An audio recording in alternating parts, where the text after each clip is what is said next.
Hey guys, what's up everyone? Welcome back to the channel. And today, I thought I would not only give you a history for a Descendants character, but also give you a history of a Zombies character. And today in this video, we're going to be taking a look at the head of the werewolf pack herself, Chandler Kinney's character, Willa. So, let's get to it. The first time we see Willa in the movie, she's actually hidden by trees, just like moving around in the forest and stuff. Until she finally makes herself known, puts her foot on a rock and goes, "Ow!" Making her appearance known to not only Addison,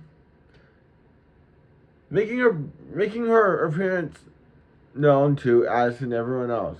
Next time we see Willa is when Wyatt is coming back from his mission to find out what is going on in Seabrook. And Wyatt says, "They heard you howling, Willa," and Willa's like, "Well, that could mean anything. It could even mean F you." Yeah. I honestly don't know what Willa said. Anyways, they talk about finding Great Alpha in the Moonstone. And then later that night, Wyatt's like, "Okay, we'll go tomorrow." And Willa's like, "No, we leave tonight." And we get our first werewolf number called "We on the Night." Pretty much this number, in my opinion, I think it does what What's My Name does for why am I blanking on her name? Isn't that funny? Uma in Descendants 2, which pretty much what it is introduces us to our new characters and kind of like what the deal is.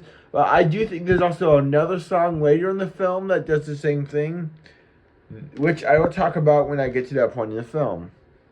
Anyway, so as they sing "We on the Night," they dance through the forest and sneak into the school. Well, it's like, okay, here's what we'll do. We'll stay the night here, find the girl, and she'll lead us to where the Moonstone is. And then we'll get out of this awful town, Wyatt. Wyatt's like, this town is awful. They've got something called Froyo.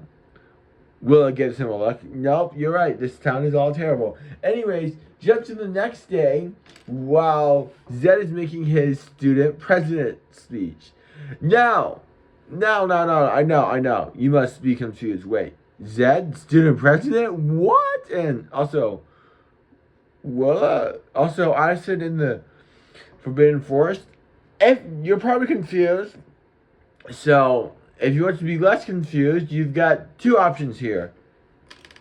A, finish this video, then go to the description and press play on my playlist that is just the videos of other videos like this, or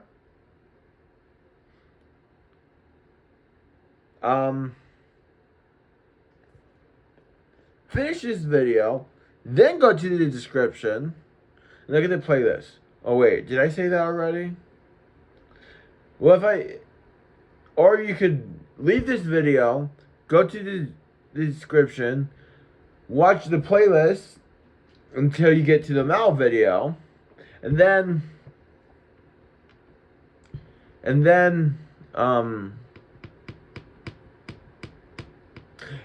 come back to this video. Either way, doesn't matter to me. Anyways, where was I? Oh yeah. So, Zed's making a student president speech.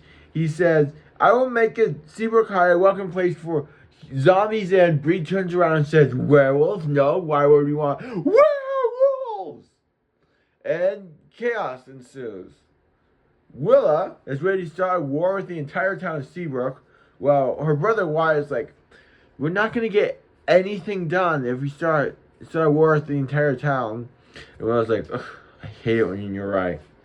So Will lies and says they want to join the school, which they do.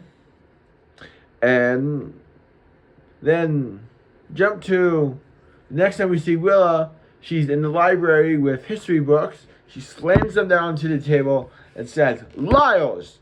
Liars!" And pretty much exposes the lies that the Seabrook settlers that the people of Seabrook have been told about the Moonstone. Jump to later that day. They're in Zombie Town, trying to figure out where the Moonstone is hidden. Nothing is successful. Zed, Zoe, and Eliza show up. Then they have a talk about the Moonstones and the Z-Bands. And then we get like the zombies do. The next time we see Willa is after the song "Gotta Find Where I Belong" outside of Addison's house, being like, is essentially being like, "Hey, you are coming with me to my cave in which I live in." I mean, that's kind of what happens. Sort of. Okay, look. Willa just pretty much says, "Hey, come here. I'm gonna take you to my wolf den, and then we're gonna do more lore drops." And Addison's just like, "Okay, I'll follow you." You then cut to when they're at the wolf den. Wyatt is giving lore drops, and then we get the song "Call to the Wild." Willa is in the song, but it's not towards the end of. It's not until towards the end of the song. And the song happens. Zed shows up, fights some powered up werewolves. The ground shakes. We get explained that the reason why the ground shook was because there are demolitions being charged. There are things being charged for the Seabrook Power demolition, which is the next night. And then we get some explanation, and Aston's like, "Wait, Seabrook Power was powered by a mysterious energy source. That could be your Moonstone, right?" And Wyatt's like, "Huh, she found it. She's incredible. She must be the Great Alpha." Willa, she's nope, not convinced yet, but whatever. They give Addison the charged Moonstone and say, "If you're the Great Alpha, when you put this on, you'll turn into a werewolf." So later on in the school year, the next day, Willa is talking to the werewolves about the plan to get the Moonstone from the Seabrook Power demolition. Addison's like, "Okay, how can I help?" And Will's like, "You can help if you're a werewolf." Addison opens the box of the Moonstone necklace and is like, "Wait, it's gone. No, it was right here. I swear I didn't lose it."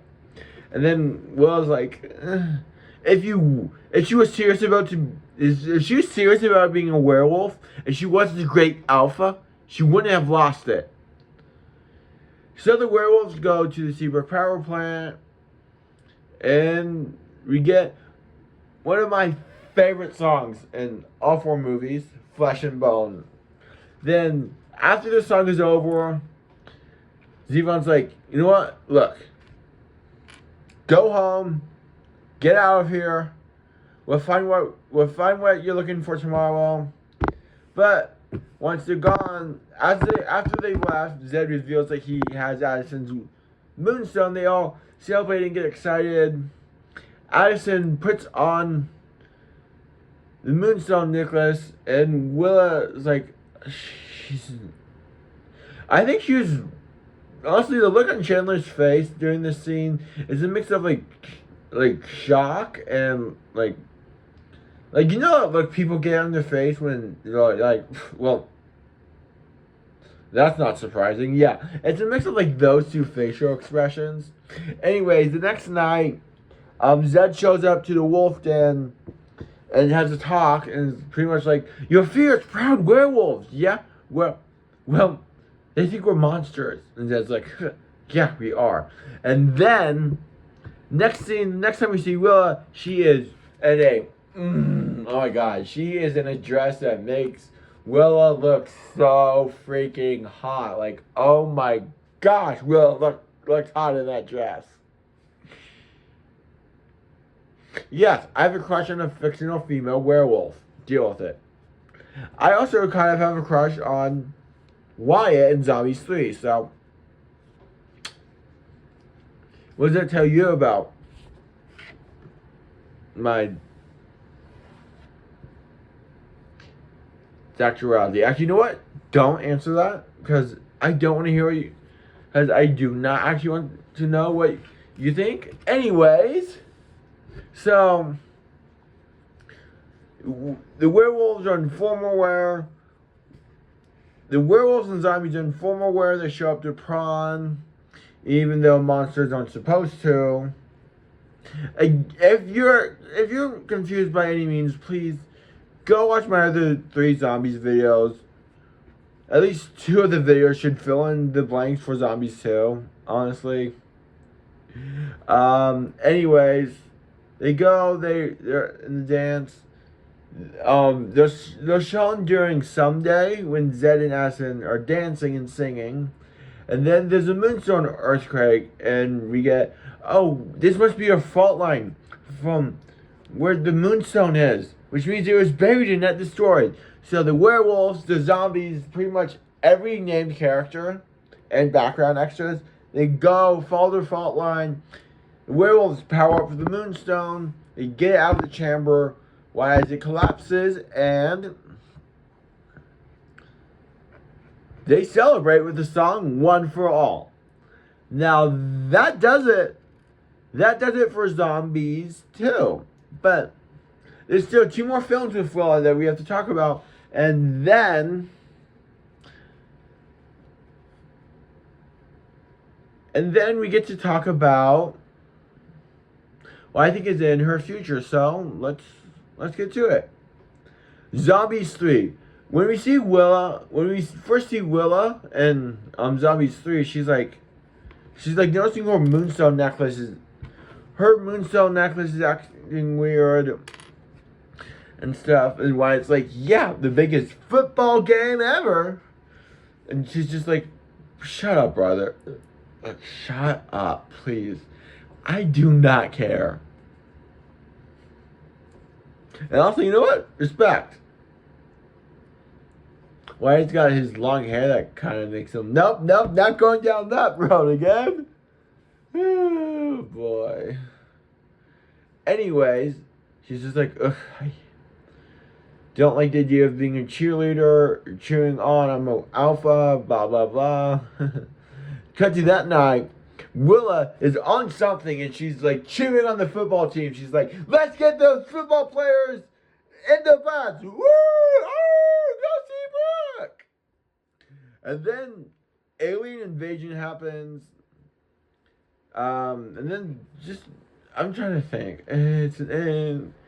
Oh yeah, Willa wolfs out, and it's like, I'll protect Seabrook.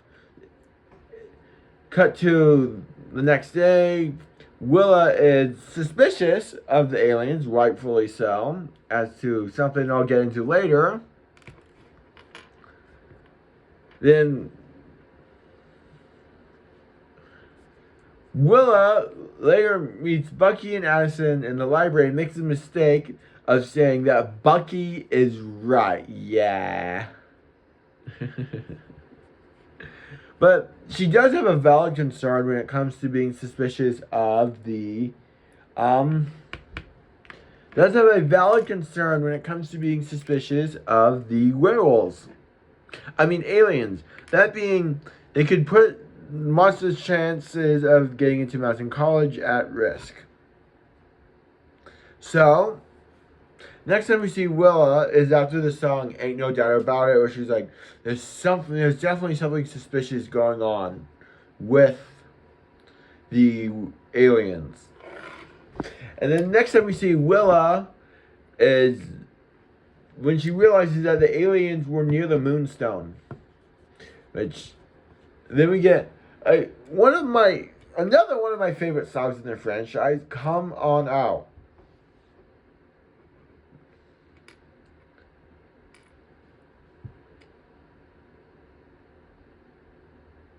It's a really good song. Honestly, one of my favorite songs. I think that Pierce, Ariel, and Chandler all did an incredible job with that song. I'm getting off track here. Anyways, at least from my memory, the next time we see Willa in the movie, in Zombies 3 at least, is during the cheer off, when Bucky keeps getting his memory wiped constantly with a Luma lens. Yeah, I know, I missed a lot. Go watch my other videos to fill in the gaps. I skipped over a lot. Anyway, so with help from Addison and White's Moonstone, they hacked the Luma lens. First up is Bucky's brain scan, and the moment that made me go, oh wow, that guy's more and then the next moment I'm about to discuss made me go, oh wow, Bucky's even more self-absorbed than I realized.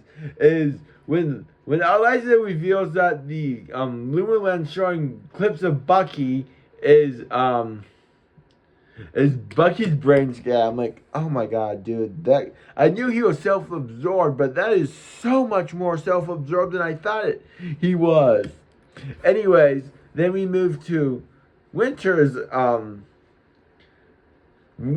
brain scan, which is just clips of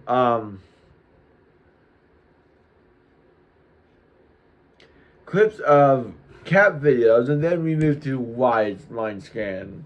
And I'll get into this more. I'll get into what Eliza does in Zombies 3 more.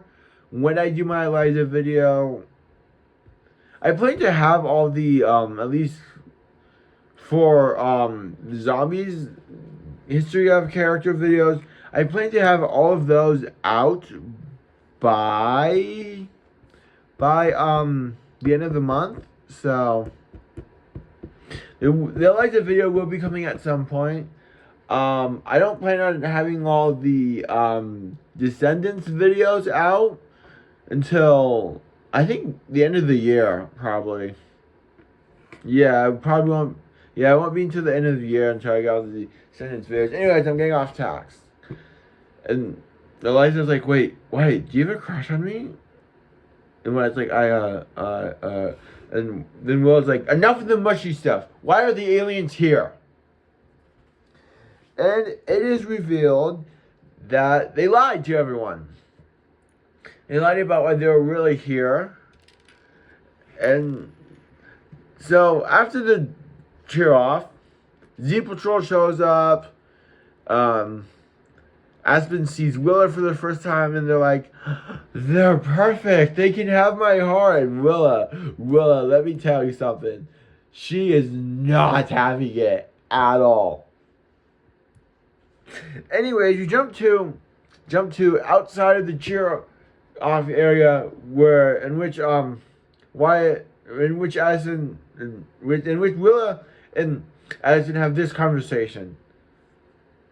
They betrayed us. You betrayed us. You're either with us, or Addison cuts her off and says, with them? But I am them, Willa. My mother may be from Seabrook, but my grandma wasn't. I am an alien. Then we get Addison. We see Willa like covering her eyes during Addison's alien transformation. And when the aliens try to beam up to the mothership, they use the moonstones and mess with the ship. Yikes. And that's good. Cut to the next day. Wyatt says, oh, the spaceship is heavily damaged. It won't survive leaving the atmosphere. And Winter's like, yeah, good. They lied to us. Wyatt's like, we lied. We lied when we first came to Seabrook. I was like, yeah, but we were looking for the Moonstone. We weren't trying to take anyone. They're trying to take Addison from us. And I mentioned this in my Zombies 3 video, and I'm going to say it again here. The look on Willa's face after she says that, and like kind of like as she says that, kind of gives off like, oh no, I'm gonna lose my best friend, but I'm also gonna lose someone I love. Kind of way. Jump forward to later in that day when Bonzo shows up in his car because he got his driver's license, and the wolves are like, hey, Willa, you use the Moonstone to recharge the spaceship. They get beamed up, and as they're repairing the spaceship, Willa and Aspen get some cute moments together. If only they weren't rage baiting.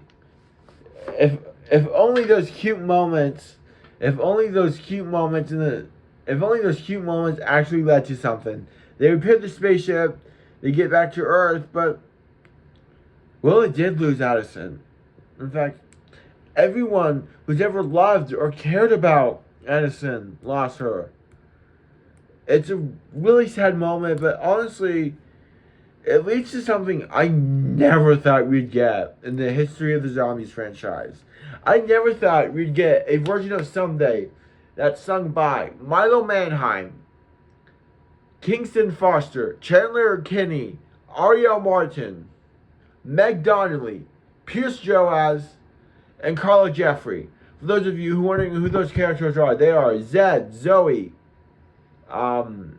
Addison, Willa, Wyatt, and Bree. Anyways, so it comes flash forward to graduation day, and the werewolves, Wyatt, Eliza, Winter. No, wait, hold on. Willa, Winter, Wyatt, Eliza through a robot body, Bree, Bonzo, Zed. I'll talk about how their lives changed because they met Addison. And then after that night, the aliens come back to Earth, and they're like, yeah, Seabrook is emotional, but that's perfect for us. Well, I think gives Aspen a kind of cutesy like smile, like, hey, cutie. Anyways, I'm getting off task. And then we end Zombies 3 with a song that is quite literally about the love that we have for people. Whether that be like friendly love, romantic love, familial love, whatever it is. And a song called Nothing But Love.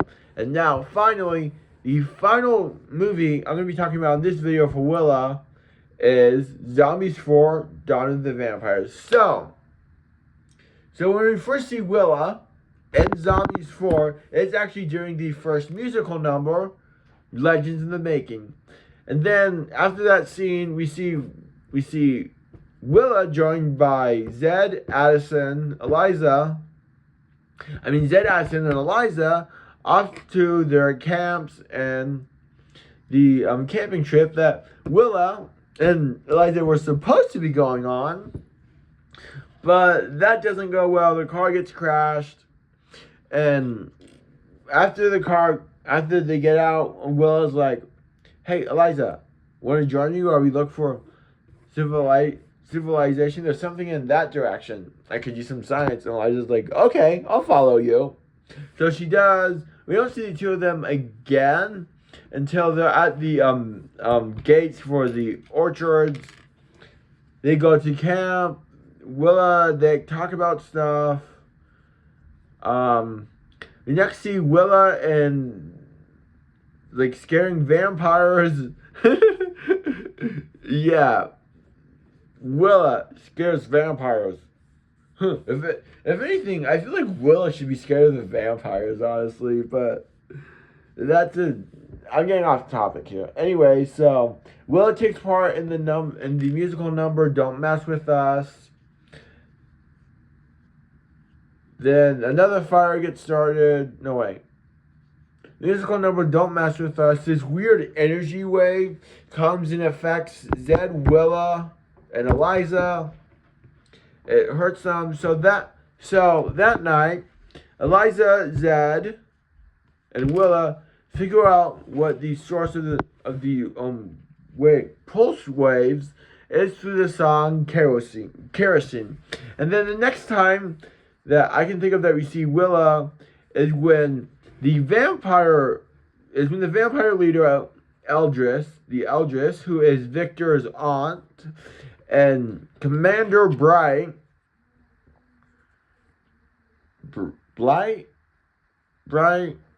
whatever Nova's last name is, torch what's left of the blood fruit, which hurts everyone.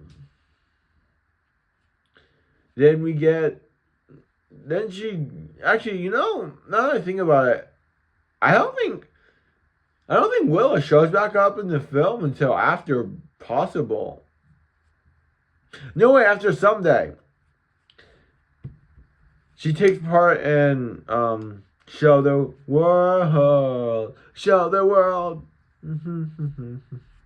Show the World, and then she doesn't show up again until the very end of the film after we get one last Daddy Madison song, the reprise of Ain't No Doubt About It.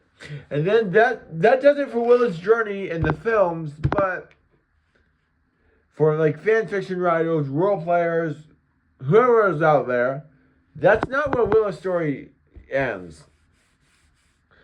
For me, here's how Willa's story goes. So they spend what's Zed, Addison, Eliza, and Willa, at least in my head, they make it back to Seabrook with what's left of the summer, spend it with family and friends, loved ones. Maybe take part in a meditation class or two, led by Winter. Yeah, I know how crazy it is. I just say stuff like that. And then jump forward, like 3 or 4 years later or so, Aspen and Willa. No, wait. Jump forward a year, 2 or 3 years later or so.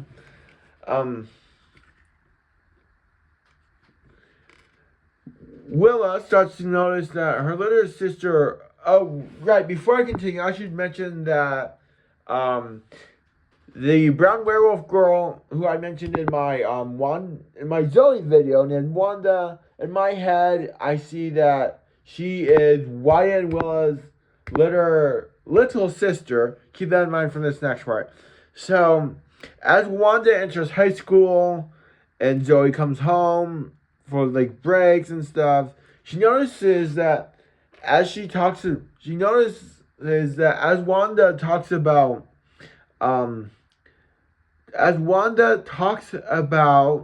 Zoe, she notices that,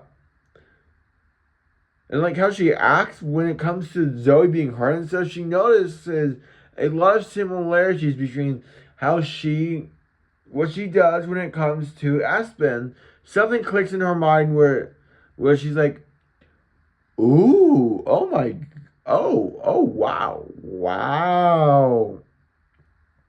wow, my little sister, like Zed's sister, huh? Oh, that's cute. Anyway, so jump to the day Wanda comes out to Willa, Wyatt, and her mom, and Willa's just like, I've known for a while now. And Wanda's like, wait, what? You have? How? Why? I thought I didn't say anything. And she's like, whoa. Little sis, baby sis, calm down. Let me explain. So she explains what she's noticed. Wanda starts crying, not because her family didn't take her coming out well, but because of the opposite. She did. And a couple of weeks later, and sometime later, Aspen Willa has Aspen join her family for Christmas. So Aspen does, and when they're unwrapping presents, Aspen, no, I mean Willie gets caught off guard with a box, a small little box, a box that is usually the size of an engagement ring box, perhaps. Aspen, they're all smiley and stuff. And they're like, "Go on, baby, open it, babe." She does. She unwraps it. She opens the box and she gasps, "Aspen, are you gonna? Are you gonna?" Then Aspen gets down on one knee, and and and through perfect wolf howls, she says, "Willa," and through perfect wolf howls, they say, "Willa Lykensen, you are an incredible partner. I couldn't be happier to have you as my girlfriend, but I was kind of hoping you could be my fiance and eventual wife. So, will you marry me?" Aspen's like, Will's like, "Oh, yes. Oh, yes. Of course I'll marry you, Aspen." And then yeah, that summer, they get married. Many, many years later, they decide to have a kid, a biological child. And Willa ends up getting pregnant with a girl named Danielle. And then in between the next two pregnancies, they also adopt a little boy and little girl by the names of Clark and Caitlin, who just happen to conveniently be werewolf alien hybrids. Conveniently. Anyways, then about a couple of years later, Aspen and Willa get to talking, and they're like, and Willa says, "Hey, I want to be the mother of a child who doesn't just look like they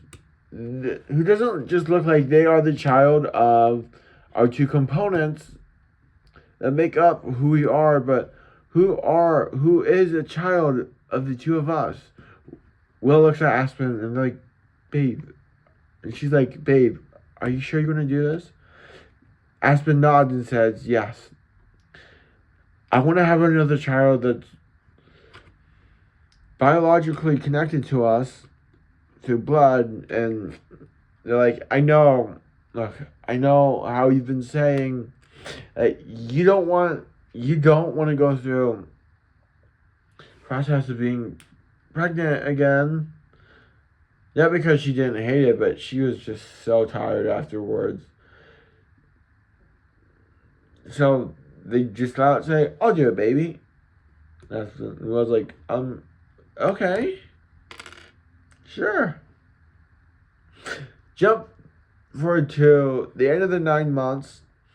Aspen gives birth to a beautiful, young, healthy girl named Willow. Now, as for who all these people end up with, Danielle ends up with Katie Necrodopoulos. If I remember correctly, I want to say Clark ends up with Zayden Zambi. I think that's his name. All I really know for sure about all I'm confident in knowing about Clark in terms of like what his sexuality is that he's gay. yeah, that's all I know for sure. Caitlin ends up with the daughter of Brian Bonzo, Bianca, and Willow. She ends up with the daughter of Bucky and his partner, Avery. That'll do it for this video. Bye, everyone. Also, in the comments, I will include the names of the OCs. The name of the OC for Clark's partner. So, bye.